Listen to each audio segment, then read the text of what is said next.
दोस्तों 54 साल का एक बूढ़ा आदमी था जो अपने घर में अपनी पत्नी और अपनी बहू के साथ रहता था। उसका जो बेटा होता है वह दिल्ली में रहकर एक कंपनी में काम किया करता था और वह बूढ़ा इंसान अपने पास कुछ बकरियां रखी हुई थी। वह उन बकरियों को चराने जाया करता था। दोस्तों ऐसे ही समय गुजरता है। वह बूढ़ा इंसान बहुत ही ज्यादा रोमांटिक था।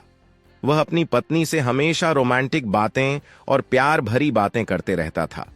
दोस्तों ऐसे ही समय गुजर रहा था, लेकिन एक दिन जो उसकी पत्नी होती है वह इस दुनिया को छोड़कर चली जाती है, यानी कि उसकी देहांत हो जाती है। जब उस बूढ़े इंसान की पत्नी उसे छोड़कर चली जाती है तो उसे बहुत ही बड़ा झटका लगता है और कैसे भी करके उसकी याद में लगभग 6 महीने तो निकाल देता है। लेकिन उसके बाद उसकी एक एक दिन बड़ी मुश्किल से निकल रहा था, क्योंकि दोस्तों वो बहुत ही रोमांटिक इंसान था। इसीलिए उसे अपनी पत्नी की बहुत ही ज्यादा याद सताने लगती है और वह अपने आसपास कोशिश भी करता है, लेकिन उसे ऐसी कोई भी औरत नहीं मिलती है जिससे वह अपना अकेलापन दूर कर सके। अब दोस्तों होता क्या है, उस इंसान के पास कुछ बकरियां थीं, तो सोचते हैं कि यार अब मुझे नहीं लगता है कि मुझे इस उम्र में कोई औरत या कोई लड़की मिलेगी, तो मैं ऐसा करता हूं कि अपनी बकरी से ही काम निकाल लेता हूं। यह सोचकर वह अपनी बकरियों के घर में, जहां पर वह अपनी बकरियों को बांधा करता था, वहां पर चला जाता है और वह अपनी बकरी के साथ गलत काम करने लगता है। दोस्तों जब वह अपनी बकरी के साथ गलत काम करता है तो जो उसकी बकरी होती है वह चीखने चिल्लाने लगती है। बकरी की चीख पुकार की आवाज उसकी बहू सुन लेती है, जो अपने कमरे में सो रही थी। तो वह सोचती है कि यार बकरी की इतनी जोर से आवाज क्यों आ रही है, और उन आवाजों को सुनकर वहां पर चली जाती है। वहां जाने के बाद जब वह देखती है कि जो मेरा ससुर है वह अपनी बकरी के साथ कुछ ऐसा काम कर रहा है, उसको देखते ही उसकी जो आंखें हैं वह फटी की फटी रह जाती है।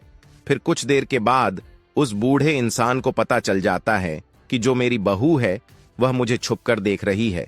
तो उसके बाद वह अपनी बहू के पास आता है और अपनी बहू के साथ कुछ ऐसा करता है जिसकी किसी ने कल्पना भी नहीं की थी। जी हां दोस्तों, आज की इस घटना को सुनने के बाद शायद आप लोगों को भी बड़ी हैरानी होगी, इसीलिए इस वीडियो में आप अंत तक बने रहिएगा, क्योंकि इस घटना से आपको एक बहुत बड़ी सीख मिलने वाली है। बाकी दोस्तों हमारी आप लोगों से एक छोटी सी रिक्वेस्ट है, वीडियो को लाइक करके चैनल को सब्सक्राइब कर लीजिए और जितने भी दोस्त हमारी इस वीडियो को जहां से भी देख रहे हैं वो कमेंट में अपना नाम और अपनी सिटी का नाम जरूर लिखें, ताकि अगली वीडियो में आपके नाम हम ले सकें। दरअसल दोस्तों यह सच्ची घटना गुजरात की है। गुजरात के अंदर एक बूढ़ा इंसान रहता था जिसकी उम्र लगभग 54 साल के करीब थी और उस इंसान का नाम गोपाल था।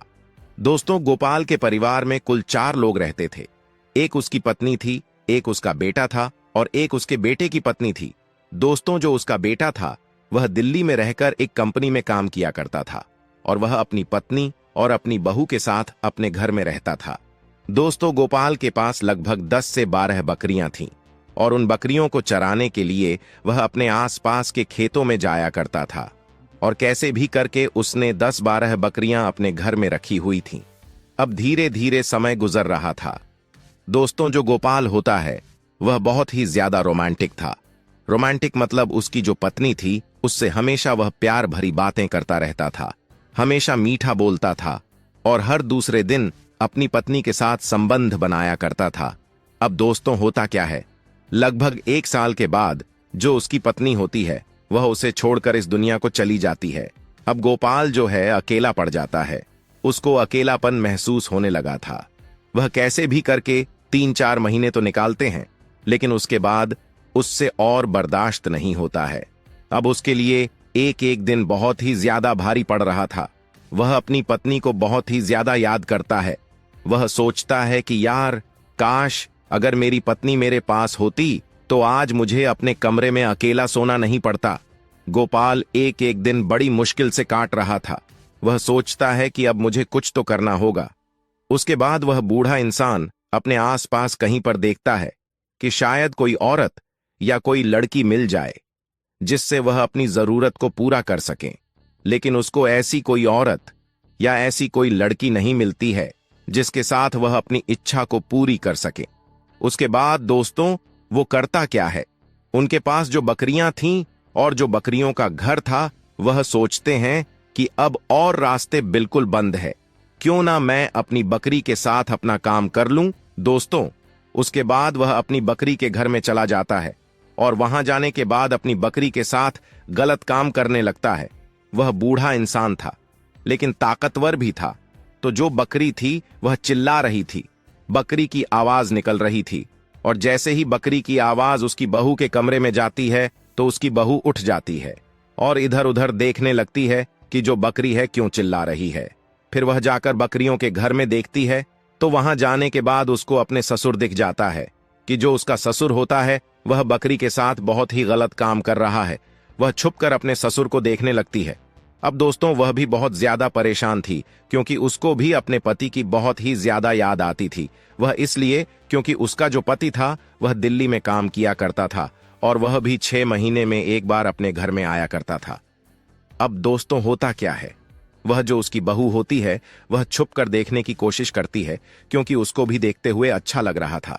लगभग 2-3 मिनट के बाद जो गोपाल होता है उसकी नजर अपनी बहू पर चली जाती है तो गोपाल डर जाते हैं। उसके पैरों के नीचे से जमीन खिसक जाती है।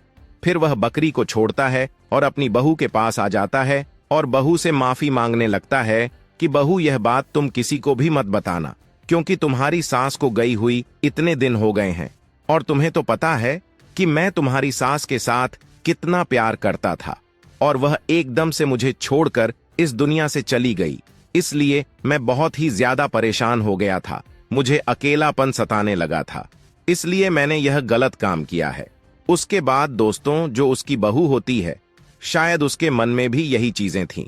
वह कहती हैं अपने ससुर से कि ससुर जी, आपको तो 3 महीने हुए हैं, आपको पता है आपके बेटे को गए हुए 6 महीने हो गए हैं और उनके बिना मैं एक एक दिन कैसे निकाल रही हूं। मेरे लिए भी एक एक दिन 1 साल के बराबर निकल रहा है, लेकिन मैं कर भी क्या सकती हूं, क्योंकि मैं एक औरत हूं। इस बात को सुनकर उसके ससुर गोपाल जी कहते हैं कि बहू, इस बात को तो मैं भी समझ सकता हूं, लेकिन मैं क्या कर सकता हूं, यह तो तुम्हें भी पता है। इस बात को सुनकर जो उसकी बहू होती है वह कहते हैं कि ससुर जी, अब आप ही तो हो जो कुछ कर सकते हो। आप यहां पर अपना समय बर्बाद कर रहे हो और मैं चाहती हूं कि इस समय को आप मेरे साथ बर्बाद करो। इस बात को जब उसका ससुर सुनता है तो पहले तो वो मना करते हैं कि बहू, यह अच्छी बात नहीं है, अगर बेटे को पता चल गया तो तुम्हें और मुझे दोनों को घर से निकाल देगा। इस बात को सुनकर उसकी जो बहू होती है वह कहती है कि ससुर जी, किसी को भी पता नहीं चलेगा, वो 6 महीने से यहाँ घर पर नहीं आया है, उसे पता कैसे चलेगा। और उसके बाद जो उसकी बहू होती है वह अपने ससुर को अपने कमरे में ले जाती है। अब उसका ससुर भी खुश हो जाता है। फिर गोपाल अपनी बहू के साथ छेड़छाड़ करने लगता है, कुछ अश्लील हरकतें करने लगता है। जब उसकी बहू यह सब देखती है तो बड़ी खुश हो जाती है, क्योंकि वह तो चाहती थी कि उसका ससुर उसके साथ कुछ करे। अब उसकी बहू अपने और अपने ससुर के सारे कपड़े उतार देती है और दोनों निर्वस्त्र हो जाते हैं। जब गोपाल अपनी बहू के गोरे गोरे शरीर को देखता है तो उसे काफी उत्तेजना होने लगती है, उसे बर्दाश्त नहीं हो रहा था। फिर गोपाल अपनी बहू के साथ संबंध बनाने लगता है। वह इतनी जोरदार तरीके से संबंध बनाता है कि अपनी बहू की हालत खराब कर देता है। उसकी बहू को भी काफी आनंद आ रहा था, वह भी अपने ससुर का भरपूर साथ दे रही थी। लगभग 2-3 बार यह एक दूसरे के साथ संबंध बनाते हैं और जब थक जाते हैं तो वहीं पर लेट जाते हैं।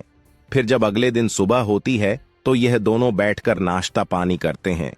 फिर उसकी बहू गोपाल से कहती है कि ससुर जी, जब भी मुझे मौका मिला करेगा मैं तुम्हारे कमरे में आ जाया करूंगी और इसी तरीके से हम दोनों एंजॉय किया करेंगे। दोस्तों, अब उसकी बहू को जब भी मौका मिलता था वह अपने ससुर के कमरे में जाती थी और उसके साथ संबंध बनाया करती थी।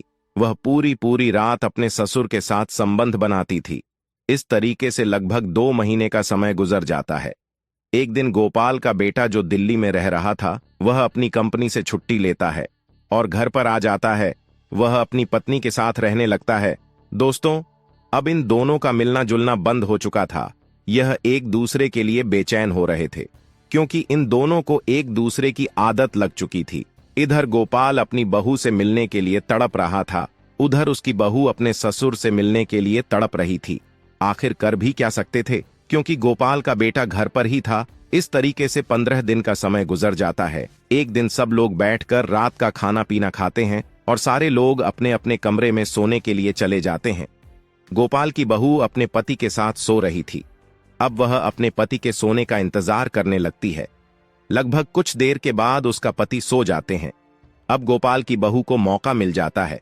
वह चुपके से अपने कमरे से निकलती है और अपने ससुर गोपाल के कमरे में चली जाती है। गोपाल भी कई दिनों से इंतजार में बैठा था। वह जैसे ही अपनी बहू को देखता है खुश हो जाता है। वह अपनी बहू को पकड़ता है और उसके साथ शारीरिक संबंध बनाने लगता है। वो इतनी ताबड़तोड़ तरीके से संबंध बनाता है कि इन दोनों की सिसकारियां पूरे रूम में गूंज रही थीं।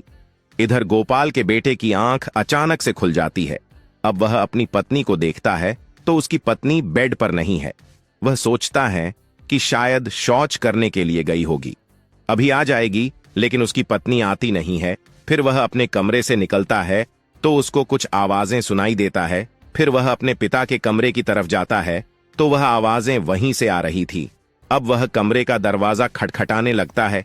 फिर यह दोनों डर जाते हैं और अपने अपने कपड़े पहनते हैं और जब दरवाजा खोलता है तो उसका बेटा सामने खड़ा हुआ था। अब यह दोनों उसके पैरों में गिर जाते हैं और उससे माफी मांगने लगते हैं। फिर उसका बेटा गोपाल को बुरा भला कहता है और अपनी पत्नी को अपने कमरे में लेकर आते हैं। उसको मारने पीटने लगते हैं। उसकी पत्नी उससे कहती है कि मुझे माफ कर दीजिए, मुझसे गलती हो गई है, फिर कभी मैं ऐसी गलती नहीं करूंगी। अब कर भी क्या सकते हैं, अब जो हो गया हो गया। फिर गोपाल का बेटा अपनी पत्नी को लेकर दिल्ली चला जाता है। अब गोपाल फिर से अकेला हो जाता है। तो दोस्तों, आज के जमाने में कुछ ऐसा ही हो रहा है। इसीलिए अपने परिवार को, अपनी पत्नी को टाइम देना चाहिए। अगर हम टाइम नहीं देंगे तो सीधी सी बात है, परिवार बिखर ही जाएगा।